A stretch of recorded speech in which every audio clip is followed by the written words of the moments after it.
வாங்க ஒரு சிம்பிளான விஷயத்த பார்க்கலாம். அமைதி பேச்சுவார்த்தை முறிஞ்சு போச்சு. போர் மறுபடியும் வரப்போகுது.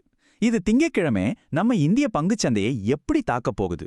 வாங்க இந்த போர் நிறுத்த முடிவுக்கு வந்ததால ஏற்பட்டிருக்கிற உடனடி விளைவுகளை பத்தி ஆழமா பார்க்கலாம். இன்னைக்கு தேதி ஏப்ரல் 12, 2026. இந்த தேதியை நல்லா ஞாபகம் வச்சுக்கோங்க. ஏன்னா உலக சந்தைகளுக்கு இது ஒரு முக்கியமான திருப்பு முனையா வரலாற்றுல பதியப்படலாம். ஏன் அப்படின்னு விரிவா பார்க்கலாம். ஒரு முக்கியமான அறிவிப்பு வந்திருக்கு. 2 வாரமா இருந்த அந்த பலவீனமான போர் நிறுத்தம் இன்னைக்கு அதிகாரப்பூர்வமா முடிவுக்கு வந்துருச்சு. பாருங்க, இந்த ஒரே ஒரு வரி எல்லா ராஜதந்திர நம்பிக்கையும் சிதைச்சு உலகத்தை மறுபடியும் ஒரு பெரிய போரோட விளிம்புக்கு தள்ளியிருக்கு. அப்படின்னா என்ன அர்த்தம்? போன 2 வாரமா மார்க்கெட்ல ஒரு சின்ன நிம்மதி இருந்துச்சு இல்லையா? அந்த ரிலீஃப் ரேலி இப்போ முடிஞ்சிருச்சு. ஆனா இந்த நிலைமைக்கு நாம எப்படி வந்தோம்? அதை விட முக்கியமா நாளைக்கு காலையில மார்க்கெட் திறக்கும்போது முதலீட்டாளர்கள் எதை எதிர்பார்க்கணும்? வாங்க இத பத்தி தெளிவா புரிஞ்சுக்கலாம். சரி, முதல்ல இந்த பேச்சுவார்த்தை ஏன் தோத்து போச்சுன்னு பாப்போம். இஸ்லாமாபாத்ல துணை ஜனாதிபதி ஜேடி வான்ஸ் தலைமையில கிட்டத்தட்ட 21 மணி நேரம் நடந்த அந்த பேச்சுவார்த்தை ஏன் திடீர்னு முறிஞ்சு போச்சு? இதுக்கு 3 முக்கிய காரணம் இருந்துச்சு. 1, ஹார்முஸ் ஜலசந்தி. இந்த முக்கியமான கடல் வழியோட கட்டுப்பாடை விட்டுக் கொடுக்க ஈரான் சுத்தமா மறுத்துட்டாங்க. அது மட்டும் இல்ல, இது வழியா போற கப்பல்கள் சீன யுவான்ல தான் வரி கட்டணும்னு ரொம்ப உறுதியா இருந்தாங்க. 2வது, லெபனான் பிரச்சனை. லெபனான்ல இஸ்ரேல் பண்ற தாக்குதலை நிறுத்தணும்னு ஈரான் கேட்டாங்க.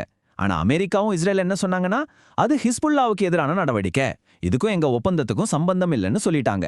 3வது ரொம்ப முக்கியமான விஷயம், அணுசக்தி. அணு ஆயுதம் தயாரிக்கிறத நிறுத்தணும்னு அமெரிக்கா சொல்ல ஈரான் அதை ஒத்துக்கல. எங்களுக்கு அமைதியான வழியில அணுசக்தி தேவைன்னு பிடிவாதமா இருந்தாங்க. பேச்சுவார்த்தை தோத்துப்போன உடனே அமெரிக்காவோட ரியாக்ஷன் என்னவா இருந்துச்சு? அதிபர் ட்ரம்ப்போட கடற்படை முற்றுகை தான் அது. பாருங்க, பேச்சுவார்த்தை முடிஞ்ச அடுத்த நிமிஷமே ட்ரம்ப் நிர்வாகம் ஆக்ஷன்ல இறங்கிட்டாங்க. அவங்களோட பதிலடி ரொம்ப வேகமாவும் கடுமையாவும் இருந்துச்சு. அமெரிக்க கடற்படைக்கு ஹார்முஸ் ஜலசந்தியை நேரடியா முற்றுகையிட சொல்லி ஆர்டர் போட்டிருக்காங்க. அப்படின்னா ஈரான் அரசாங்கத்துக்கு வரி கட்டின எந்த கப்பலையும் தடுத்து நிறுத்த அமெரிக்க போர்க்கப்பல்களுக்கு இப்ப அதிகாரம் இருக்கு.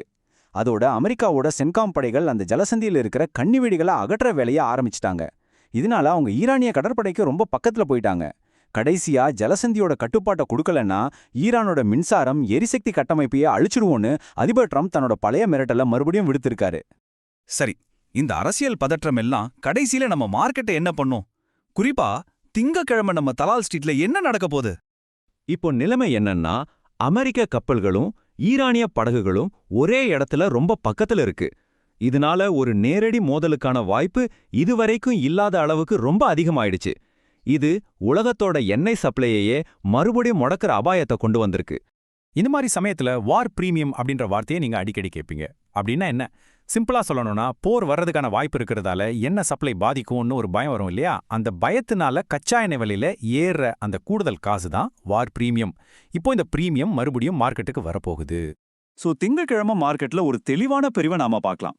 கச்சா எண்ணெய் விலையை நம்பி இருக்கிற இண்டிகோ மாதிரி விமான கம்பெனிகள், ஏஷியன் பெயிண்ட்ஸ் மாதிரி பெயிண்ட் கம்பெனிகள், அப்புறம் HPCL, BPCL மாதிரி எண்ணெய் விற்பனை நிறுவனங்கள் எல்லாம் பெரிய அடி வாங்க வாய்ப்பு இருக்கு. அதே சமயம் பெரிய முதலீட்டாளர்கள் அவங்க பணத்தை எங்க போடுவாங்க? HAL, BEL மாதிரி பாதுகாப்புத்துறை பங்குகள், அப்புறம் ONGC, ஆயில் இந்தியா மாதிரி எண்ணெய் எடுக்கிற கம்பெனிகள் மேல முதலீடு செய்வாங்க. இதை ஒரு சேஃப் ஹெவன் முதலீடுன்னு சொல்லுவாங்க. ஆக மொத்தம் நாம இப்போ ஒரு மோதலுக்கு தயாராக வேண்டிய கட்டாயத்துல இருக்கோம். நீண்ட போருங்கிற கதை மறுபடியும் ஆரம்பிச்சிடுச்சு. பதற்றம் அதோட உச்சக்கட்டத்துல இருக்கு. யோசிச்சு பாருங்க, அமெரிக்காவோட பெரிய பெரிய போர்க்கப்பல்களும் ஈரானோட சின்ன படகுகளும் ஒரே கடல்ல நிக்கும்போது முதல் குண்டு வெடிச்சா என்ன ஆகும்?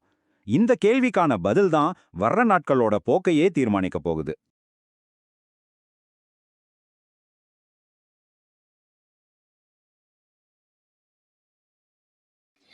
இந்த வீடியோ உங்களுக்கு பிடிச்சிருந்ததுன்னா லைக் பண்ணுங்க, ஷேர் பண்ணுங்க, சப்ஸ்கிரைப் பண்ணுங்க. தேங்க்யூ ஃபார் வாட்சிங்.